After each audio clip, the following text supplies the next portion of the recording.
Hello and welcome to the June 2025 newsletter from the Partially Sighted Society.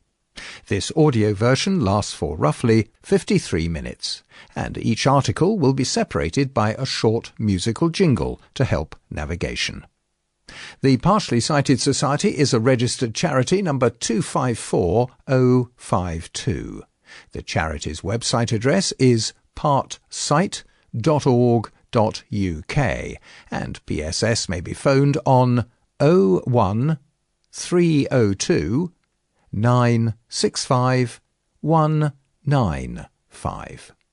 And beneath the words The Partially Sighted Society on the front page of this newsletter, it reads, Seeing the Way Forward Together. And on this newsletter's front cover, there's a composite aerial photo showing two pilots flying in vintage fighter aircraft with open cockpits under a partly cloudy sky.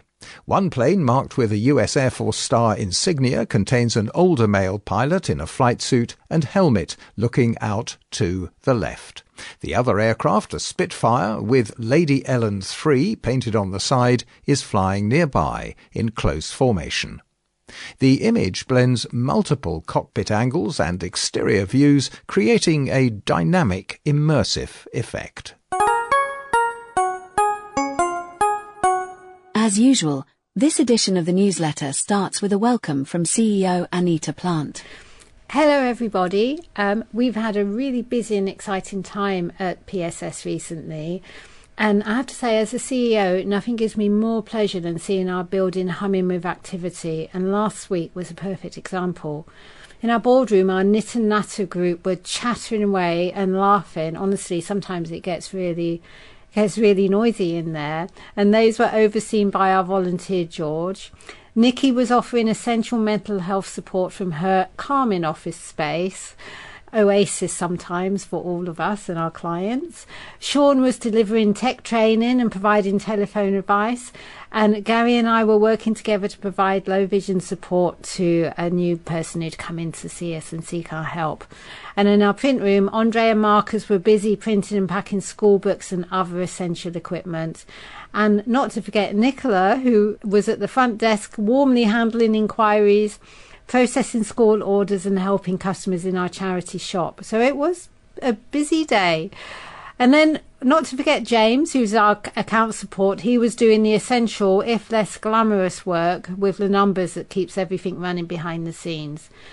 Every corner of our building was contributing to our mission, and that is to support people living with sight loss and their families. None of this would be possible without my fantastic team, and I would like to give a big thank you and shout out to the team. That's Andre, Marcus, Gary, Sean, Nikki, Nicola and James, and to our amazing volunteers, Georgina, Maureen and Jenny. You are all incredible, and I don't know where I'd be without you. I'd also like to extend my deepest thanks to our trustees who provide vital support and guidance in all we do. A special shout out to Keith Binks, who's our chairman, Robin Maggleton, who's our vice chair, Peter Moore, who's our treasurer, Kathy Kemp and Tosh Vardia. Onwards and upwards. And all 5 trustees are pictured standing together indoors in a line and smiling. Taking to the skies, Bob Coote's Spitfire flight dream comes true. For 92-year-old Bob Coote, a close friend and service user of the Partially Sighted Society, aviation has been a lifelong passion. And on Saturday, April the 19th, that passion quite literally took flight once again, as Bob soared through the skies in an iconic Spitfire, thanks to flyerspitfire.com at Biggin Hill. This wasn't just any flight. For Bob, who lives with macular degeneration, it was a powerful return to the skies and to cherished memories from his youth, rekindling the excitement of an unforgettable aerial adventure during his days as an air cadet in the late 1940s. He fondly recalled one particularly formative moment from that time. As a young sergeant in charge of navigation, Bob flew under the guidance of a recently retired Typhoon fighter pilot, his new adjutant, who had returned to service to complete the flying hours needed to secure his bounty. That training was done not in high-powered jets, but in a 1932 Tiger Moth biplane. In the late 40s, we got a new adjutant who'd flown rocket-firing Typhoons before his demob, Bob remembered. He was completely phased to find himself back in a Tiger Moth, a vintage old trainer, to clock up his hours. Bob's own training took an unexpected but thrilling turn when that same officer, keen to squeeze in some rest during flights, made Bob an offer. "He used to take me down to Rochester Airport," Bob said. "As I got more confident flying, one day he said, 'I'll do the paperwork and the takeoff. Once we're clear of the airfield, you take over for a couple of hours. Then I can have a kip.'" Bob took the controls and gently soared across the skies of Kent, with a mission in mind. "I dawdled around Kent, but made sure that I did the Dover Cliffs," he said, carefully steering below the sea line but still above the cliff tops, before waking the officer to land us back at Rochester. Decades later, that same thrill returned in the cockpit of a two-seater Spitfire. "What a real thrill to see those very cliffs again," Bob said. Darren Dray, general manager at FlyerSpitfire.com, personally welcomed Bob to Biggin Hill and helped make the day truly memorable. "It was a real pleasure to welcome Bob," said Darren. "It felt like a homecoming of sorts, as Bob used to work here as a fitter at Biggin Hill." FlyerSpitfire.com is committed to making these historic flights accessible to as many people as possible. We aim to make access to our Spitfire experiences as welcoming and inclusive as we can. To ensure every guest's safety, all passengers receive a thorough briefing, available in written, video, and audio formats, along with personalized guidance from pilots and ground crew. Guests with partial sight, like Bob, are welcomed as long as they can demonstrate an understanding of the required emergency procedures. Importantly, Darren also highlighted that the Spitfire experience goes far beyond the visual aspect. The sound and smell of the flight are just as powerful as the view. For many people, those sensations are what truly bring the experience to life. Bob's Spitfire adventure is a heartening reminder that the spirit of adventure doesn't have an age limit, and extraordinary experiences are still well within reach. In Bob's case, it's proof that the sky really isn't the limit. And, pictured with this article, there's a group of 5 smiling men, standing in front of a vintage Spitfire aircraft on a sunny day. Most are wearing high-visibility vests, and 2 are dressed in green flight suits. One man gives a thumbs up, and another holds a white cane. And there's another composite image of Bob Coote from the article. In the bottom left, we see a rear-facing shot of him in the cockpit of the Spitfire. And, to the right, we see a shot of the back of Bob's head as he flies over the white cliffs of Dover. Spring auction raises £507 to support people with sight loss. We're thrilled to share the wonderful news that our spring charity auction raised an incredible £507, a heartwarming show of support from our community that will directly benefit people living with vision loss. For over a decade, our charity auction has been a much-loved annual event held every October. Due to its growing popularity, we're now proud to host 2 auctions each year, one in spring and another in autumn, offering even more opportunities for supporters to get involved and help fund our vital services. This year's spring auction featured some of our most exciting and wide-ranging lots to date.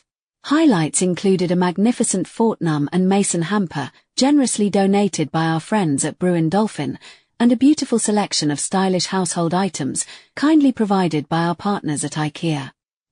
Bidders also had the chance to win fine spirits and designer clothing, handpicked from the very best donations to our charity shop, along with many other fantastic prizes. Thanks to the generosity of everyone who took part, the £507 raised will help fund up to 10 free low vision assessments. These initial sight tests are often the first step for someone coming to terms with their sight loss, and they open the door to life-changing advice, equipment, and support. Each assessment gives someone the chance to regain their independence and start living life with renewed confidence. From all of us at the Partially Sighted Society, thank you again. You are helping us to change so many lives. And there's a photo of PSS's print room manager, Andre Plant, holding up a red handbag between 2 fingers. The man in the background, James Criddle, the PSS accountant, is pointing at the item, describing it to the crowd of bidders. And below this article is shown the Partially Sighted Society spring auction in photos. Firstly, there's an image of Nicola Hood, PSS admin assistant, laughing and smiling with PSS volunteer, Maureen Smith.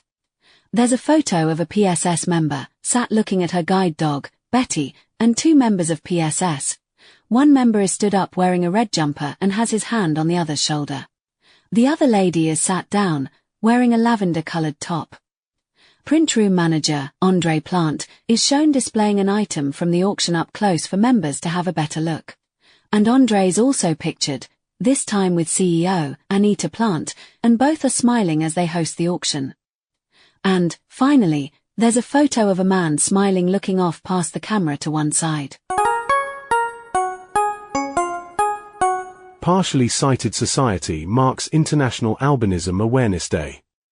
On June the 13th, the Partially Sighted Society proudly marked International Albinism Awareness Day, a global observance dedicated to increasing understanding of albinism and promoting the rights and well-being of people living with the condition. Albinism is a rare, genetically inherited condition that reduces the amount of melanin produced in the body. This impacts pigmentation in the skin, hair, and eyes, but most significantly, it affects vision. People with albinism often experience a complex range of visual challenges, including reduced visual acuity, photophobia, which is light sensitivity, involuntary eye movements known as nystagmus, and impaired depth perception. These issues can have a profound impact on a person's ability to read, navigate environments, and engage fully in everyday life. This year, we took the opportunity not only to raise awareness but also to reflect on the real-world impact of these challenges, particularly on young people who may struggle at school or feel excluded in social settings. With the right tools, guidance, and inclusive attitudes, however, individuals with albinism can and do lead empowered, fulfilling lives. Once again this year, we donated hundreds of large print books to schools in Tanzania, a country where albinism is far more common than in the UK, affecting approximately 1 in 1,400 people, compared to around 1 in 17,000 in Europe and North America. In Tanzania, people with albinism often face not just visual impairment, but also life-threatening levels of discrimination due to widespread myths and superstition. In some cases, children have been denied access to education, rejected by their communities, or even subjected to violence. Our book donations, part of a long-running initiative, help to improve educational access for children with visual impairments, many of whom are living with albinism. These large print books do more than improve literacy. They offer dignity, self-worth, and a sense of being seen in a world that too often overlooks them. We were reminded throughout the month that something as simple as a school book, when made bold and large print, can be life-changing. As the month drew to a close, we were reminded of the importance of practical, respectful support, delivered without judgment and with a deep understanding of the challenges faced by those living with visual impairments. At the Partially Sighted Society, we will continue offering tools, advice, and resources that help people with albinism and others living with reduced vision live more independently and confidently. Our goal remains simple: to make life easier for anyone affected by sight loss. And, with this article, there's a photo of a young girl from Tanzania wearing a turquoise blue jumper with a small group of people behind her. She's looking straight at the camera, with a faint smile on her face, as she holds a younger child in front of her from behind. PSS International Language Lanyard. Your passport to universal understanding. Heading abroad this summer? Make sure you're prepared with the PSS International Language Lanyard, specially designed to clearly notify others that you have a visual impairment, wherever in the world you are. This lightweight, easy-to-wear lanyard features a durable card printed with the words, "Visually impaired, please be aware," translated into an array of international languages including French, Spanish, German, Italian, Greek, Turkish, Arabic, and more. The price is £2.77 including VAT, and £2.31 excluding VAT. And there's a photo of 2 of these lanyards hanging around a man's neck, each in a different foreign language. The man is wearing a blue and white checked shirt. Out and About. Our Walk, Talk and Tuck In, from May, in pictures. This page in the newsletter contains 6 bright colour photos, all taken outside on a sunny day. Firstly, 3 people are standing in a park posing for a picture and smiling. One is sat in a wheelchair, wearing dark sunglasses. The woman in the middle is standing up wearing a high-vis vest, and the man on the right is wearing a flat cap and a blue shirt. Then, there's a photo of two ladies walking in a park. The woman on the left is using a mobility aid and the woman on the right is wearing a black PSS branded cap. Next is a photo of three people walking in a park. The woman on the right is wearing dark sunglasses. The man in the middle is wearing a black PSS branded cap and the woman on the right is wearing a cream coat, also using a mobility aid to walk. Also pictured are two ladies, sitting on a bench and laughing. The woman on the left is wearing a bright pink coat and sunglasses. The woman on the right is wearing a black PSS branded cap. Two men are shown walking in a park with trees in the background. One man is wearing a straw trilby hat and a blue jumper. The other man is wearing a cream coat and a black PSS cap. And, finally, there's a fairly close-up photo of a guide dog, without its harness on, also enjoying the sunshine. Meta Ray-Ban AI glasses, a step forward for accessibility. A new generation of smart glasses from Meta, created in partnership with Ray-Ban, is offering an exciting glimpse into how wearable tech could transform daily life for blind and partially sighted people. Stylish and discreet, the Meta Ray-Ban AI glasses come equipped with an onboard camera, open-ear speakers, and Meta's voice-controlled artificial intelligence assistant. Designed for hands-free use, they open up new possibilities for users who rely on touch-free interaction, whether that's due to vision loss, using a cane or guide dog, or simply needing both hands free. With just a voice prompt, you can ask the glasses to describe your surroundings, read a menu or sign, or identify objects and people nearby. The AI uses real-time image analysis to provide spoken feedback directly into your ear, offering an impressive level of independence in everyday situations. One of the standout features is scene recognition, which gives spoken descriptions of what's around you. Early users have found this especially helpful when navigating unfamiliar environments or completing day-to-day tasks, such as checking a street name or reading product labels in a shop. The glasses do require smartphone connection for initial setup and to access AI features, but once connected, most tasks can be done without touching your phone. For many users, this hands-free experience is a major benefit. They also offer the ability to take photos and videos or live stream directly to social media. While these features weren't designed specifically for accessibility, they allow blind and partially sighted users to capture and share moments more independently than ever before. For those who need glasses to see clearly, the good news is that the Meta Ray-Ban AI glasses can be fitted with prescription lenses. This means they're not just smart, they can also replace your everyday specs. Currently, they support most standard prescriptions within a range of -6.00 to +4.00. This includes both short-sighted and long-sighted users. If you use reading glasses, they can also accommodate and add power of up to +2.00 for multifocal needs. If your prescription falls outside this range, you may still be able to use the glasses by getting the lenses fitted by an independent optical lab at an extra cost. Some providers have successfully added stronger prescriptions, even up to -10 or -12, by using thinner, high-index lenses. If this applies to you, we recommend speaking to a specialist to explore your options. Tim Dixon, an accessibility advocate and digital strategist, himself visually impaired, has been using the glasses as part of his daily routine. He said, "The Meta Ray-Bans have helped me capture memories of my kids through photos and videos. But the real benefit is being able to ask the AI what's around me, or to connect with a Be My Eyes volunteer when I need help with something specific." They've made tasks like checking bus times or reading cooking instructions on a ready meal so much easier. That said, you still need to be sensible. I wouldn't use them to read sensitive documents like bank statements or medical letters, since images are sent to Meta's servers and could be stored. For anything private, I'd stick with something like the Seeing AI app. And while taking photos in public is great, you do have to be mindful of where you are. I wouldn't wear them in a changing room or swimming pool, for example. End of quote. Battery life is another factor to consider. With around 4 hours of continuous use, they're unlikely to last a full day without a recharge, particularly with frequent interaction. However, they come with a compact charging case that can recharge them multiple times on the go.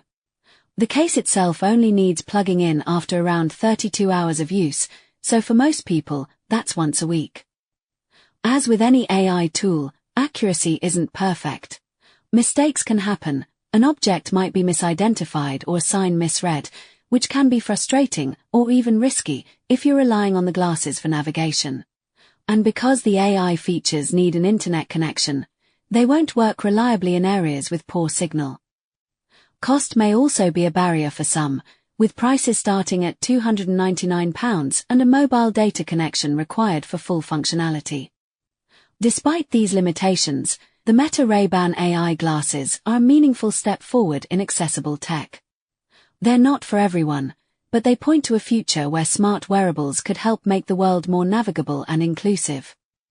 At the Partially Sighted Society, we're excited to be among the first to stock these glasses, and we're here to help you get the most out of them. To book a free demonstration with our adaptive technology guru, call us today. And at the top of this piece there are 2 photographs of the Meta Ray-Ban AI glasses. The photo on the left is of the glasses in their recharging case. The glasses on the right are out of the case, ready to be used. The words, "Hey Meta, describe my surroundings," and "Hey Meta, read this letter for me," are annotated on the photo. The Blurring World, Unpacking the Science of Cataracts. As June marks Cataracts Awareness Month, the focus sharpens on a condition affecting millions globally. Often seen as an inevitable part of aging, cataracts represent a fascinating intersection of biology, environmental factors, and medical innovation. At its core, a cataract is a loss of transparency in the eye's natural lens. This crucial structure, akin to a camera's lens, is normally crystal clear, allowing light to pass unimpeded to the retina at the back of the eye. However, over time, the proteins within this lens can begin to clump together, scattering light and leading to the characteristic hazy, blurred, or dim vision associated with the condition. The lens itself is primarily composed of water and protein. As we age, these proteins can undergo structural changes, leading to aggregation and clouding. This is a natural biological process, though its progression varies significantly between individuals. While age is the predominant factor, almost everyone will develop some degree of cataract by their 80s. The scientific community has identified several key contributors that can accelerate this process. The diabetic link. Research has long established a clear correlation between diabetes and cataract development. Elevated blood sugar levels can lead to the accumulation of sorbitol in the lens, a sugar alcohol that draws water into the lens fibers, disrupting their precise arrangement and causing opacification. A study published in Diabetic Medicine highlighted that diabetic patients often present with cataracts at a younger age and experience faster progression. UV radiation. Prolonged exposure to ultraviolet radiation from sunlight is a well-documented risk factor. UV rays can induce oxidative stress within the lens, damaging proteins and leading to their denaturing. This is why sunglasses offering robust UV protection are not merely a fashion accessory, but a vital piece of preventative healthcare. Effects of smoking. The impact of smoking on various health conditions is undeniable, and cataracts are no exception. Toxins in cigarette smoke can generate free radicals, highly reactive molecules that damage cellular structures, including those in the eye's lens. A meta-analysis published in the British Journal of Ophthalmology concluded that smokers have a significantly increased risk of developing cataracts compared to non-smokers. Trauma and inflammation. Direct injury to the eye or chronic inflammation, often due to conditions like uveitis, can trigger cataract formation. The trauma can disrupt the delicate structure of the lens, while inflammation can lead to the release of compounds that damage lens proteins. Genetic predisposition. While environmental factors play a considerable role, genetics also contribute. A family history of cataracts suggests a hereditary component, indicating that certain genetic variations might increase an individual's susceptibility. Corticosteroid use. Long-term use of corticosteroid medications, whether oral or inhaled, is a known cause of specific types of cataracts, particularly posterior subcapsular cataracts. The exact mechanism is still under investigation, but it is thought to involve alterations in fluid balance and protein metabolism within the lens. The consequences for daily life can be profound. Tasks once taken for granted become arduous. Reading, a fundamental activity for many, becomes a strain. The vibrant hues of the world can dull, and the ability to distinguish between similar colors, such as navigating a wardrobe with navy and black garments, diminishes.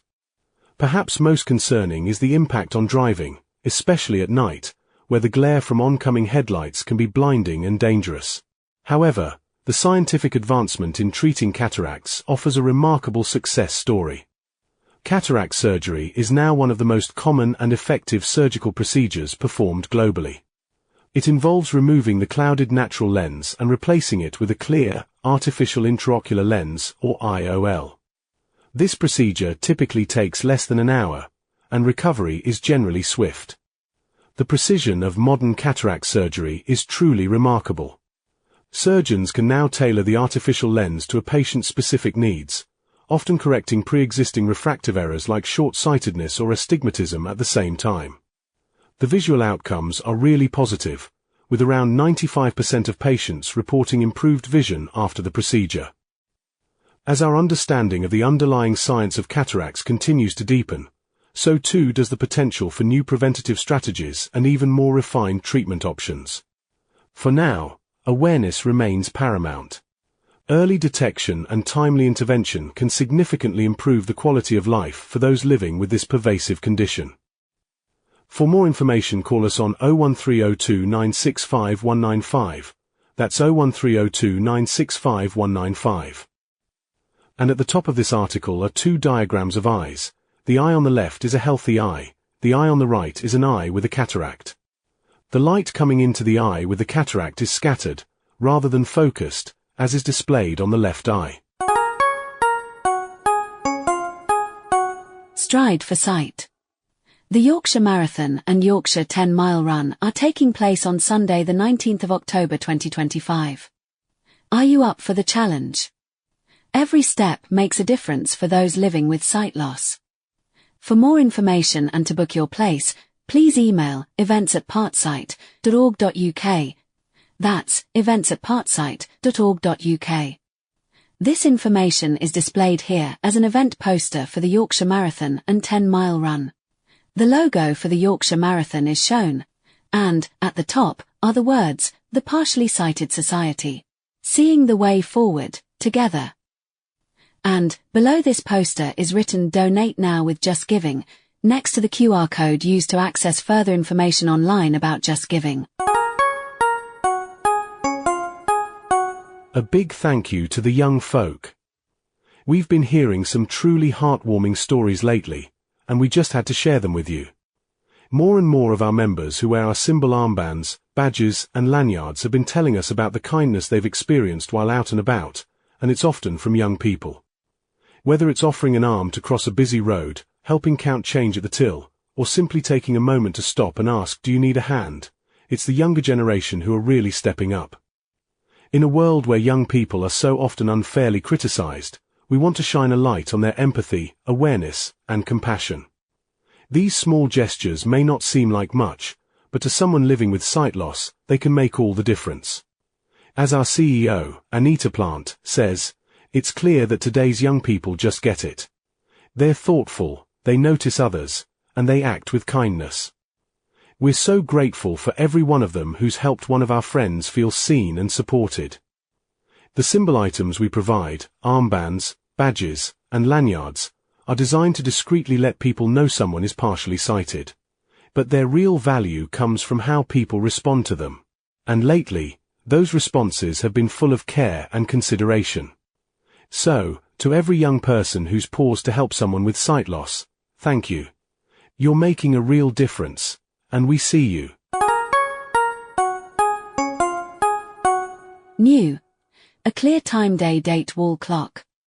This elegant wall clock combines a clean, uncluttered design with highly visible features, making it ideal for those with visual impairments or cognitive challenges such as dementia. The key features are a large 30cm or 12-inch high-contrast face for better visibility, an easy-to-read UK format LCD display showing day, date, and month, and a silent sweep second hand, with no ticking noise.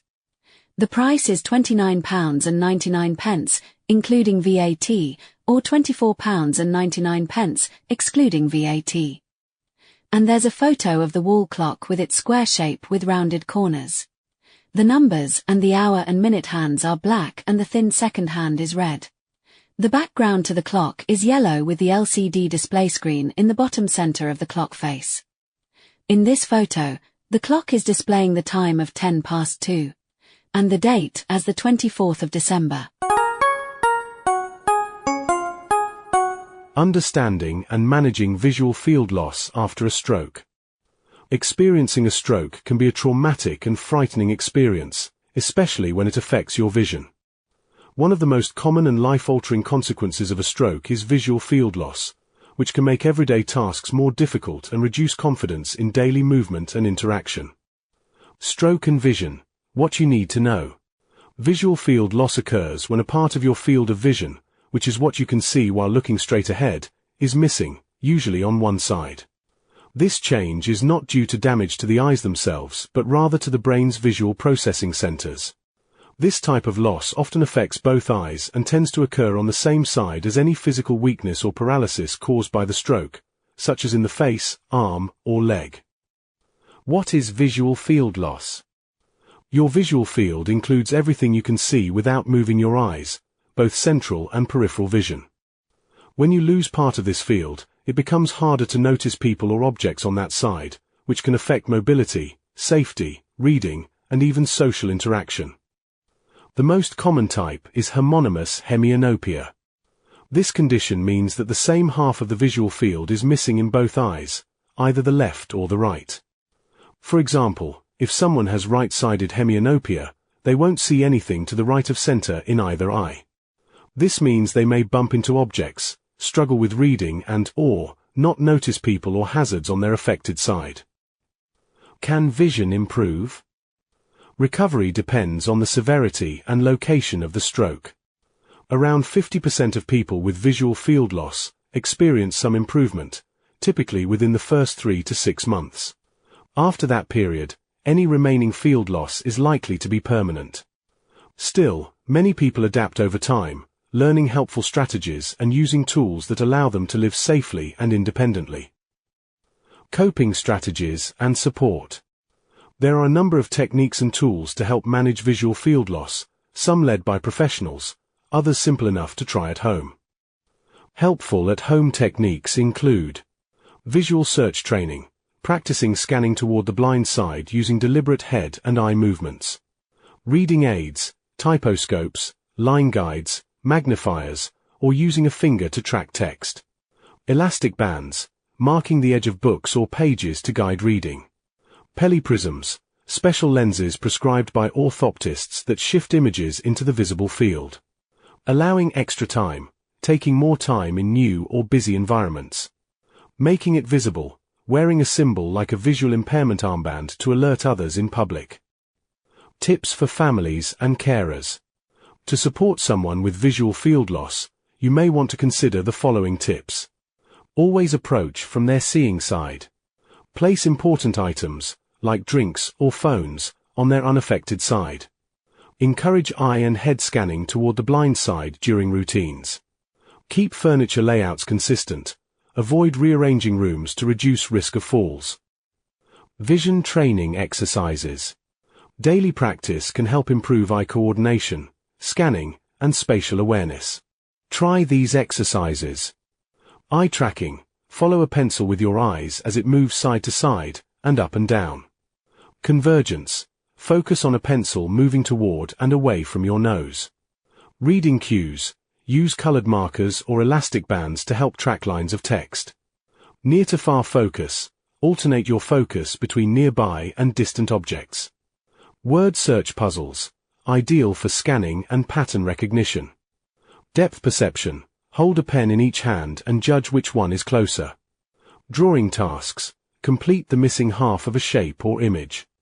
Online games. Visit www.icanlearn.com or www.lumocity.com. Ball tracking. Roll a bright ball and follow it with your eyes. Room scanning. Practice scanning a room methodically to improve spatial awareness. Grid search. Search for objects placed in a grid pattern on a table. Typoscopes. Use a reading window with a task light to improve visibility. And a photo demonstrating what it's like to live with a right-sided homonymous hemianopia is printed at the top of this article. There are swans and ducks swimming in a lake on the side where the vision remains intact. PSS Culinary Corner. Tuck into summer with our easy tips for alfresco dining. The sun's out, the days are longer, and it's the perfect excuse to pack up some tasty food and eat outside, whether that's a picnic in the park, a garden party, or just lunch on the lawn. If you're living with sight loss, outdoor meals can come with a few extra little challenges, but nothing that can't be sorted with a bit of prep. Here are some easy, down-to-earth tips to help make your next picnic a breeze. Make your containers easy to tell apart. There's nothing more annoying than rooting around, lifting lids and hoping you found the strawberries instead of the coleslaw.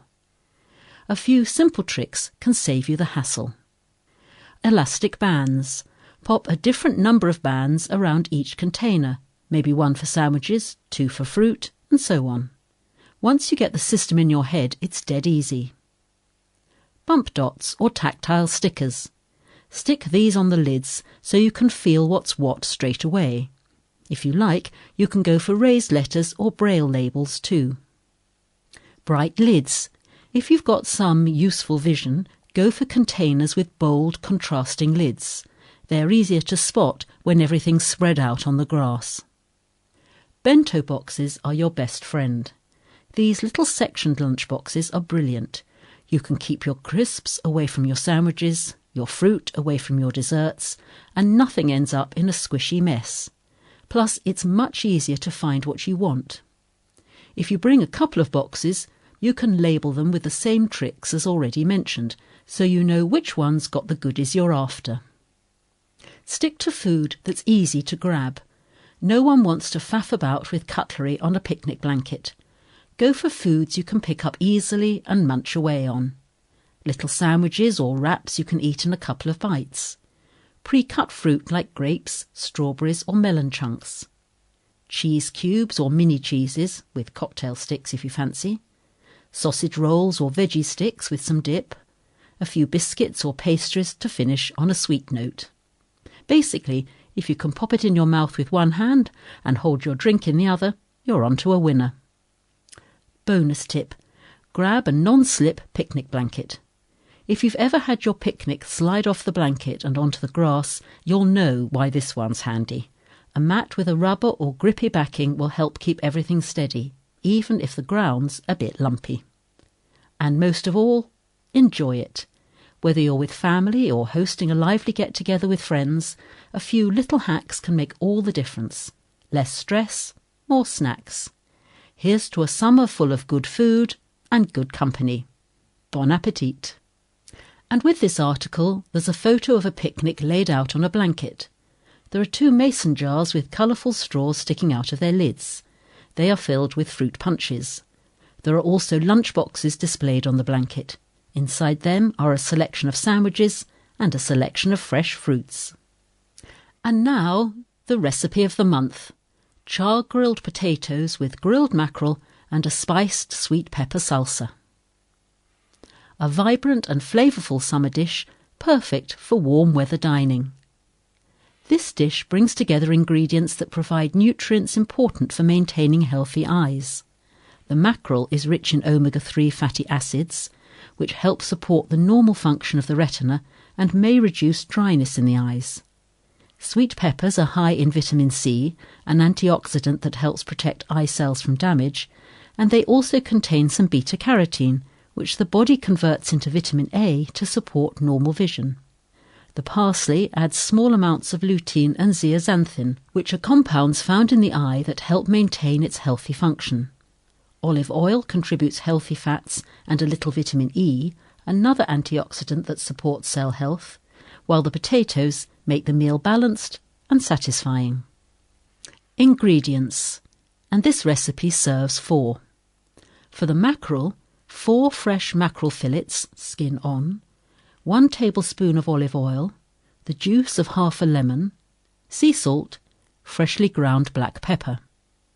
For the char-grilled potatoes, 500 grams of new potatoes, 1 tablespoon of olive oil, 1 teaspoon of fresh thyme leaves, sea salt, freshly ground pepper.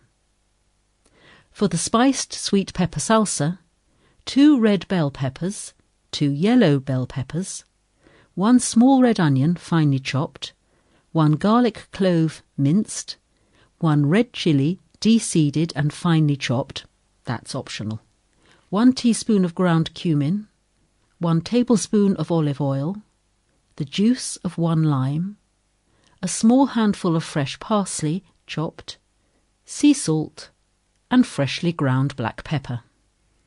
And here's the method. 1. Prepare the potatoes. Boil the new potatoes in salted water until just tender, about 10 to 15 minutes. Drain and allow to cool slightly, then slice into 1 centimetre thick rounds. Heat a griddle pan over medium-high heat. Toss the potato slices with olive oil, thyme, salt and pepper. Griddle the slices until char lines appear, about 2 to 3 minutes per side. 2. Make the salsa. Preheat the oven to 220 degrees centigrade, that's 200 degrees centigrade fan, 425 degrees Fahrenheit, or gas mark 7. Place the whole peppers on a baking tray and roast for 20 to 25 minutes until the skins are blistered. Transfer the hot peppers to a bowl, cover with cling film and leave to steam for 10 minutes. Peel off the skins, remove the seeds and finely chop the flesh. In a pan, heat the olive oil over medium heat. Sauté the chopped onion and garlic until soft. Stir in the chilli, if using, and cumin, cooking for another minute. Add the roasted peppers and cook gently for 2 to 3 minutes. Remove from the heat, stir in the lime juice and parsley and season to taste. 3. Grill the mackerel. Preheat the grill to medium-high. Brush the mackerel fillets with olive oil, season with salt, pepper and lemon juice. Place skin side down on the grill and cook for 3 to 4 minutes until the skin is crisp. Flip and cook for a further 2 minutes until cooked through. 4. Assemble the dish. Arrange the char-grilled potatoes on a serving platter. Top with the grilled mackerel fillets.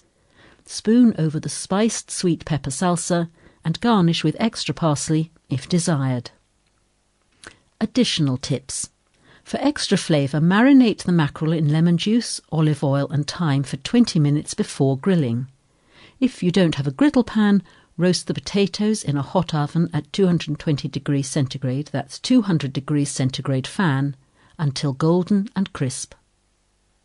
The salsa can be made a day ahead and kept in the fridge, which also serves to deepen the flavour. For a milder salsa, omit the chilli or use smoked paprika instead. A squeeze of fresh lime just before serving also brightens up the whole dish. And with this recipe there's a photo of the grilled mackerel, char-grilled potatoes and the spiced sweet potato salsa, served on a round white bowl with a brown lip. Simon says. Simon Marnie is a man of many lives, a former Royal Marines young officer, an accomplished artist, a published author, and a passionate advocate for sight loss awareness. Having navigated the profound challenges of sight loss himself, Simon brings a unique blend of resilience, creativity, and empathy to his writing. In this article, we remind ourselves of his rules of engagement. 1. Accept your sight loss. Acknowledge it as real, and allow yourself to grieve. Acceptance is the foundation for moving forward. 2. Obstacles are an opportunity to improvise, adapt, and overcome. View challenges not as limitations but as prompts to discover new ways of doing things. 3. Learn or improve a skill every day.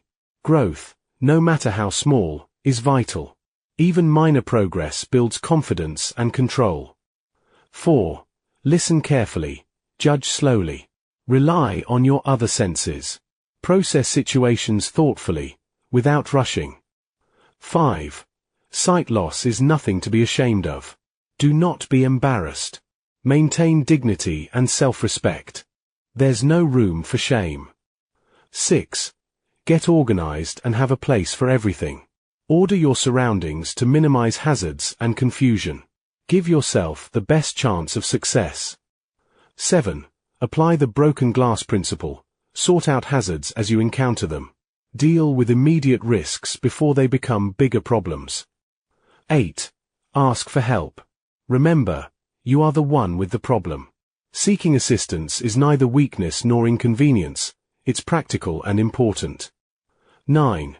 Check everything and go at your own pace.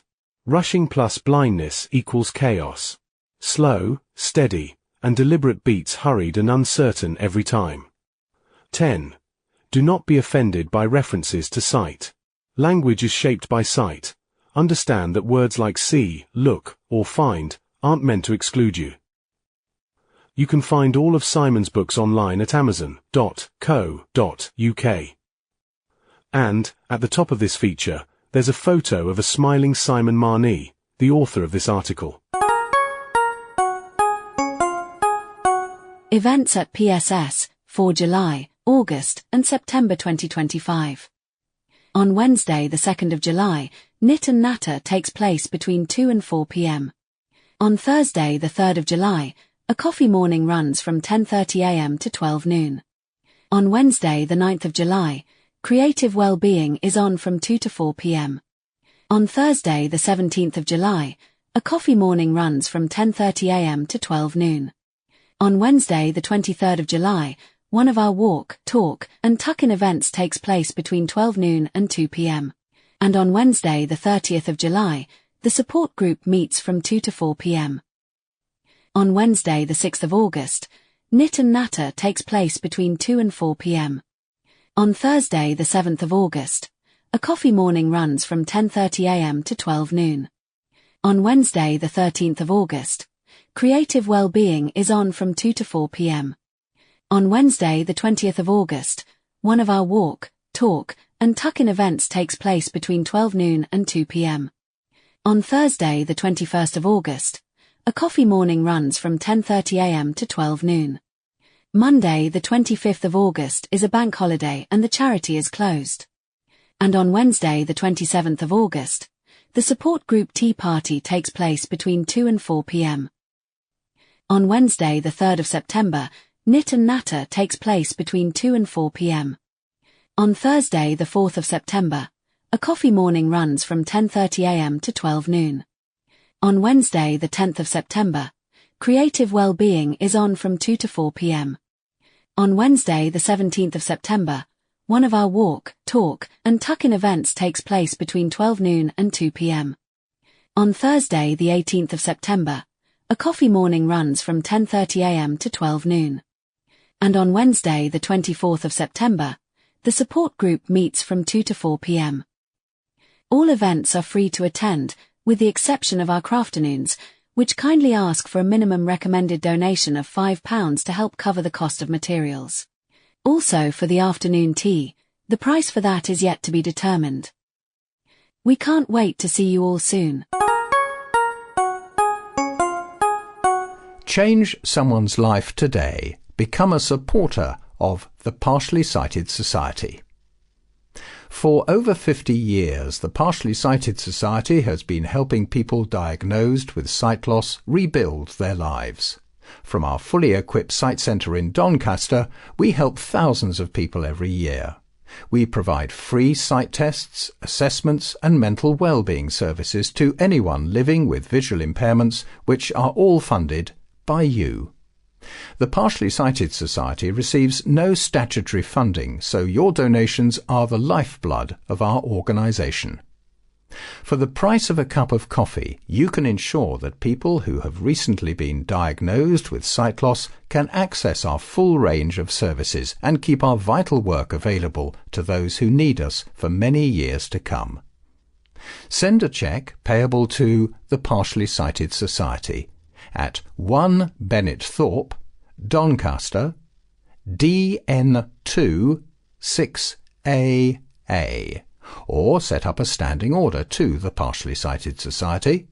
Our bank sort code is 30 95 74 and our bank account number is 001 45084. Our bank is Lloyds Bank at 34 Moorgate, London, EC2R 6PL. And the reference for the standing order is S for sugar, F for Freddy, 2023. And there's a QR code printed here for easy online access for making donations to the Partially Sighted Society. Underneath this symbol it reads, "Donate online by visiting our website partsight.org.uk/donate." And with this information there's a side-on photo of a woman smiling broadly as she holds the facing head of her guide dog as it sits on the floor in front of her.